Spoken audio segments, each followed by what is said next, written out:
ઈશ્વર જ્યારે આપે છે ત્યારે સારું આપે છે અને નથી આપતો ત્યારે વધુ સારું મેળવવાનો રસ્તો આપે છે, પણ જ્યારે રાહ જોવડાવે છે ત્યારે તો સૌથી ઉત્તમ ફળ જ આપે છે. શણગાર તો શરીરને હોય સાહેબ, સુંદર તો પ્રભુની કૃપા હોય તો થવાય.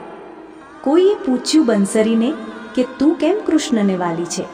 ત્યારે બંસરીએ કહ્યું કે હું અંદરથી ખાલી છું, માટે કૃષ્ણને વાલી છું. જિંદગીમાં હંમેશા જીદ કરતા શીખો. જે નસીબમાં નથી લખ્યું એને પણ મહેનતથી મેળવતા શીખો. સાચી ખુશી આપવામાં છે, લેવા તથા માંગવામાં નથી. ખુશીની આપણે જેટલી લહાણી કરીશું તેટલી તે આપણી પાસે વધારે આવશે. કોઈ સાથે સંબંધો કેટલા પણ ખરાબ થઈ જાય, તેને તોડીએ નહીં તો સારું, કેમ કે પાણી ગમે તેટલું ડોળું હોય એનાથી તરસ ન छिपाવી શકાય તો કંઈ નહીં, પણ આગ તો ઓલવી જ શકાય. સમય અને સમજણ નસીબદાર માણસો પાસે જ એક સાથે આવે છે, કારણ કે સમય હોય છે ત્યારે સમજણ નથી હોતી અને સમજણ આવે છે ત્યારે સમય ચાલો ગયો હોય છે.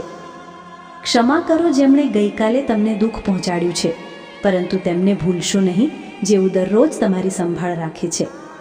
સમય, શક્તિ, પૈસા અને શરીર જીવનમાં દરેક વખતે સાથ ન આપી શકે, પરંતુ સારો સ્વભાવ, સારી સમજણ, આધ્યાત્મિક માર્ગ અને સાચી ભાવના જીવનમાં હંમેશા સહકાર આપશે.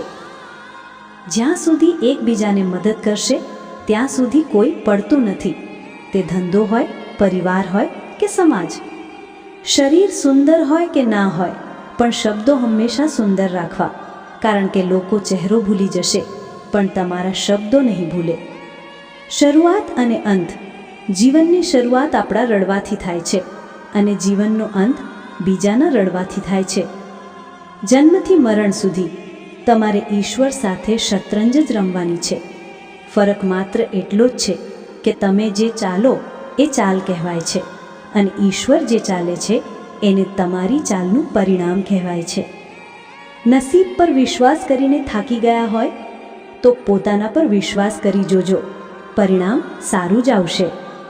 સફરની મજા લેવી હોય તો સામાન ઓછો રાખવો, અને જિંદગીની મજા લેવી હોય તો અરમાન ઓછા રાખવા, અને જો શાંતિની મજા લેવી હોય તો મગજમાં વિચારો ઓછા રાખવા. જે આનંદ આપણે મેળવીએ છીએ તેનો થાક લાગે છે, પરંતુ જે આનંદ આપણે બીજાને આપીએ છીએ તેનો થાક લાગતો નથી. સુંદરતા નહીં, કિસ્મત માંગો સાહેબ, કેમ કે અમે અક્સર સુંદર લોકોને પણ કિસ્મતવાળા માટે રડતા જોયા છે. ઓછું સમજશો તો ચાલશે, પણ ઊંઘું સમજશો તો નહીં ચાલે. ધારી લઈએ એના કરતાં પૂછી લઈએ તો સંબંધ વધારે ટકશે. ઇતિહાસ ગવાહ છે એ વાતનો. જ્યારે જ્યારે કોઈની બેઇજ્જતી થઈ છે ત્યારે ત્યારે એની તરક્કી શરૂ થઈ છે. ભગવાને બે સરસ ગિફ્ટ આપી છે, એક પસંદગી, બીજી છે તક.